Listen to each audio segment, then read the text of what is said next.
Je m'appelle Antoine, dans Soirée Draguisée, je joue mon propre rôle et mon personnage de drague, c'est Clita. À défaut d'aller au couvent, je suis allé chez les sœurs de Soirée Draguisée. Là, j'ai serré les fesses, comme c'est le faire Clita, puis j'y suis allé et franchement, retour d'expérience, c'était top. On est encadré, on est entouré. Enfin, je veux dire, j'ai tout de suite été rassuré, c'était cool. Il me tarde de renouveler l'expérience parce qu'on a créé une vraie famille. Quand je me suis retrouvé en Clita, j'ai dit putain, ça y est, c'est parti, je vais pouvoir faire à la con. Mais je vais pouvoir péter un câble, je vais pouvoir faire la débile, rigoler, danser, chanter.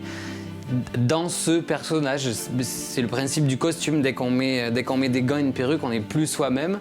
J'avais déjà ce tempérament, moi, naturel. Je tiens de ma mère, hein, vous l'avez vu dans Soirée Draguisée, les chiens font pas des chats. Je m'attendais pas à cette petite notoriété quand même. L'autre jour, je vais chercher mon pain et le boulanger, le gars qui me vend la baguette me reconnaît. D'ailleurs, je lui fais salut s'il regarde le truc. Et il me demande si je joue pas dans une série sur Toulouse. Alors sur le coup, j'ai dit mais attends, merde, mais putain, il parle à Clita quoi. Si je devais retenir un truc, ce serait justement ce concept d'avoir une unité, un noyau dur.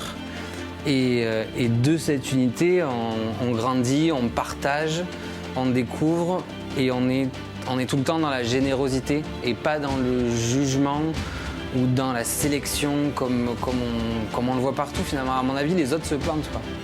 Ce qui me ferait plaisir, ce serait que le public s'intéresse à ça et qu'il puisse s'apercevoir que finalement, on n'est pas juste là pour faire les cons et s'habiller en connasse avec des perruques et des plumes dans le cul. J'ai une copine qui l'a regardé, Estelle, c'est pour toi. Elle m'a dit, c'est la seule qui m'a fait cette réflexion et je trouve ça hyper intéressant.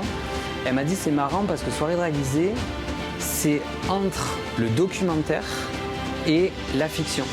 Donc, quand on suit l'épisode en spectateur, elle m'expliquait qu'on est un peu paumé parce qu'on ne sait plus où s'arrête la fiction, où commence la réalité.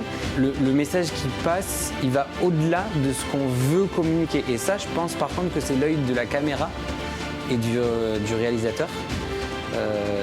Derrière ce que nous, on propose, son œil de pro amène autre chose.